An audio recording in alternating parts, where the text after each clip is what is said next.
തൻ്റെ സ്ഥാപനത്തിൽ ജോലി ചെയ്യുന്ന തൊഴിലാളികളെ വെറും അടിമകളായി മാത്രം കണ്ടുകൊണ്ടിരിക്കുന്ന കുത്തക മുതലാളിമാർക്ക് ഏറ്റവും വലിയ മാതൃകയാവുകയാണ് ഒരു അറേബ്യൻ പൗരൻ.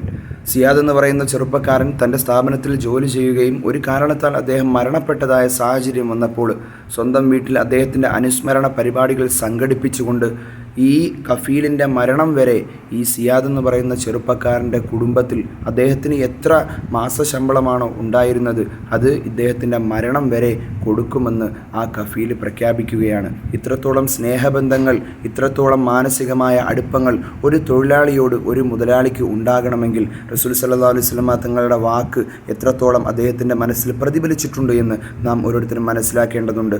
ഇന്ന് തൊഴിൽ ഇടങ്ങൾ ഒന്ന് പരിശോധിച്ച് നോക്കുകയാണെങ്കിൽ സാമ്പത്തികമാകുന്ന ബുദ്ധിമുട്ടുകൾ അനുഭവിക്കുന്ന തൊഴിലാളികളെ കൂടുതൽ സമ്മർദ്ദം ചെലുത്തി അവരുടെ പിരിമുറുക്കങ്ങളും മാനസിക വിഭ്രാന്തികളും കൂട്ടുന്നതായ ഉടമകളും മുതലാളികളും കുത്തക മേലാളന്മാരുമാണ് നാം ഓരോരുത്തരും കണ്ടുകൊണ്ടിരിക്കുന്നത്. അതിൽ നിന്നെല്ലാം വ്യതിരിക്തമായ ഈ വാർത്ത മനസ്സിന് വല്ലാത്ത സന്തോഷമുണർത്തുന്നതാണ്.